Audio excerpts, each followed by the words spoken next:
ನನಗೆ ಮಾತಾಡೋದಕ್ಕೆ ಸ್ವಲ್ಪ ಹೆದರಿಕೆ ಆಗ್ತದೆ. ಸುರಾಗ್ ಹೇಳಿದ್ದೋಕೆ ಸಿನಿಮಾ ನೋಡ್ಕೊಂಡು ಬೆಳೆದಿದ್ದೀನಿ ಅಂತ. ಸಾಮಾನ್ಯವಾಗಿ ಏನಾಗುತ್ತೆ, ಎಲ್ಲರೂ ನಿಮ್ಮ ಸಿನಿಮಾ ನೋಡ್ಕೊಂಡು ಬೆಳೆದಿದ್ದೀವಿ ಅಂತ ಅಂದಾಗ ಒಂದು ಸೆಕೆಂಡ್ ಅನ್ನೋಂಗಾಗುತ್ತೆ. ಬಟ್ ಕೆಲವ್ರಿಗೆ ನಾನು ಹೇಳ್ತೀನಿ, ನೀವು ಸ್ಕೂಲ್ಗೆ ಹೋದ್ರಿ, ನಾನು ಸ್ಕೂಲ್ಗೆ ಹೋಗಿ ಸ್ಟುಡಿಯೋ ಹೊಟ್ಟೋದೆ ಅಂತ. But anyway, thank you so much.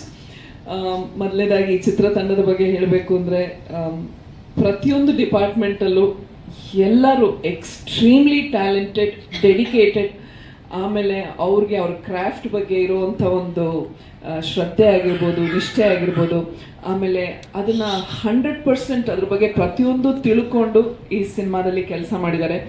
ಅದೇ ತುಂಬ ದೊಡ್ಡ ಖುಷಿ. ಏಕೆಂದರೆ ಇತ್ತೀಚೆಗೆ ಏನಂತಾರೆ, ನಮ್ಮ ಕನ್ನಡ ಸಿನಿಮಾ ಸ್ವಲ್ಪ ಹೆಚ್ಚು ಬೀಳುಗಳನ್ನ ನೋಡ್ತಾ ಇತ್ತು. ಆದರೆ ಈಗ ಮತ್ತೆ ಟ್ರೆಂಡ್ ಬದಲಾಗ್ತಾ ಇದೆ.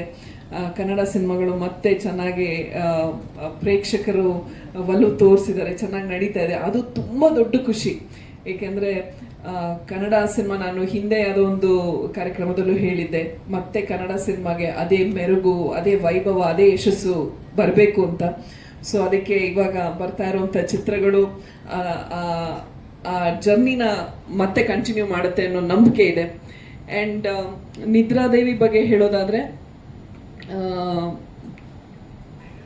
ವರ್ಕ್ ಮಾಡ್ತಾ ಇದ್ದಾಗಲೇ ಗೊತ್ತಾಯಿತು it's gonna be an amazing movie ಅಂತ. ಏಕೆಂದರೆ ಇತ್ತೀಚೆಗೆ ಸಿನಿಮಾಗಳು ಕ್ಯಾರೆಕ್ಟರ್ಸ್ ಯಾವ್ದಾದ್ರು ಬಂದಾಗ ಒಂದು ಸ್ವಲ್ಪ ಹೆಸಿಟೇಷನ್ ಇತ್ತು ನನಗೆ.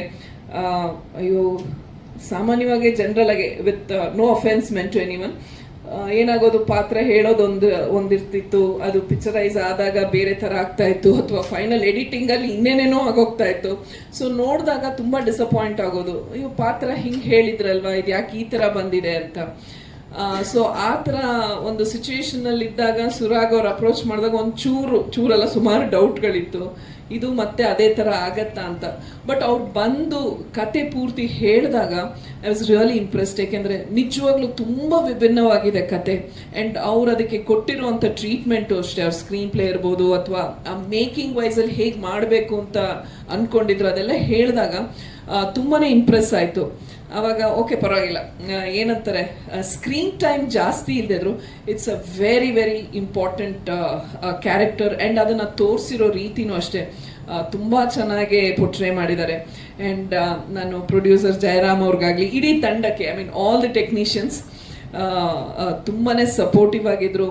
ಆ್ಯಂಡ್ ಎಸ್ಪೆಷಲಿ ನನ್ನ ವಿಷಯ ಬಂದಾಗ ತುಂಬ ಪ್ರೀತಿ ತೋರಿಸಿ, ತುಂಬ ರೆಸ್ಪೆಕ್ಟ್ ತೋರಿಸಿ, ತುಂಬ ಚೆನ್ನಾಗಿತ್ತು. ವರ್ಕ್ ಮಾಡಿದ ಒಂದು ಫ್ಯೂ ಡೇಸ್ ಆದ್ರೂ it was a very memorable experience. And I mean first time hero ಮಾಡ್ತಾ ಇದ್ದಾರೆ ಅಂತ ಹೇಳೋಕ್ಕೆ ಆಗಲ್ಲ. He is like so well train. ನೀವು ಹೇಳ್ದಂಗೆ ಇಬ್ರು ಅಫ್ಕೋರ್ಸ್ ನಾನು ಜೂನಿನಲ್ಲಿ ವರ್ಕ್ ಮಾಡಿದ್ದೀನಿ. They are so well trained. And ತುಂಬಾ ಏನಂತಾರೆ, ಅವ್ರ ಕ್ರಾಫ್ಟ್ ಚೆನ್ನಾಗಿ ಗೊತ್ತಿದೆ ಅವ್ರಿಗೆ. ಅವಾಗ ನೋಡಿದಾಗ ಅನ್ಸತ್ತೆ, ನಮ್ಗೆ ಈ ಥರ ಬಿಗಿನಿಂಗಲ್ಲಿ ನಮಗೆಲ್ಲ ಇಷ್ಟೊಂದು ಬುದ್ಧಿ ಇತ್ತಿಲ್ಲ ಪ್ರಾಬಬ್ಲಿ, ಎಷ್ಟು ಚೆನ್ನಾಗಿರ್ತಾ ಇತ್ತು ಅಂತ. So really appreciate your hard work also. And ಇನ್ನೇನು ಹೇಳಿ, ನಾನು ಸೆಪ್ಟೆಂಬರ್ 12ಗೆ ನಿದ್ದೆ ಮಾಡದೆ ಕಾಯ್ತೀನಿ. ಏಕೆಂದರೆ ಸಿನಿಮಾ ನೋಡೋ ಒಂದು ಕುತೂಹಲ ನನಗೂ ಇದೆ. ಆ್ಯಂಡ್ ಎಸ್ಪೆಷಲಿ ಸುರಾಗ್ ಅವರು ಫಿಲ್ಮ್ ಮೇಕಿಂಗ್ ಎಲ್ಲ ಝೆಕ್ಕಲ್ ಅಲ್ವಾ, ಪ್ರಾಗ್, ಸೊ ಅಲ್ಲಿ ಅವರು ಹೀಸ್ ಟ್ರೈನ್ಡ್.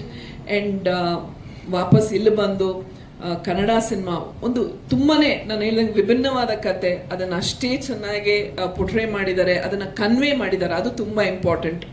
ಸೊ ಹೀಗಿರುವಾಗ all the best to the entire team. And ಮತ್ತೊಮ್ಮೆ ಎಲ್ಲ ಮಾಧ್ಯಮದವ್ರಿಗೂ ಥ್ಯಾಂಕ್ ಯು. ಅವತ್ತಿನಿಂದ ಇವತ್ತುವರೆಗೂ ಅದೇ ರೀತಿ ಸಪೋರ್ಟ್ ತೋರಿಸಿದ್ದೀರಾ, ನನಗೆ ಅದೇ ರೀತಿ ಒಂದು ಬೆಂಬಲ ನೀಡಿದ್ದೀರಾ. ಸೊ ಒನ್ಸ್ಗೆ ನಿಮ್ಮಲ್ಲೂ ಏನು ರಿಕ್ವೆಸ್ಟ್ ಅಂದರೆ, ಒಳ್ಳೆ ಚಿತ್ರ ಬರ್ತಾ ಇದೆ, ನಿಮ್ಮೆಲ್ಲರೂ ಸಪೋರ್ಟು ನಿದ್ರಾದೇವಿ ನೆಕ್ಸ್ಟ್ ಡೋರ್ ಮೇಲೆ ಇರಲಿ. Thank you so much. ನಮಸ್ಕಾರ. ಥ್ಯಾಂಕ್ ಯು ಮೇಡಮ್, ಇಲ್ಲೇ ಇರಬೇಕು. ಆ್ಯಂಡ್ ಅಂಕಿತ್ ಅವ್ರು ತುಂಬ ಚೆನ್ನಾಗಿ ಪರಿಚಯ ಮಾಡಿಕೊಟ್ರು. Thank you so much.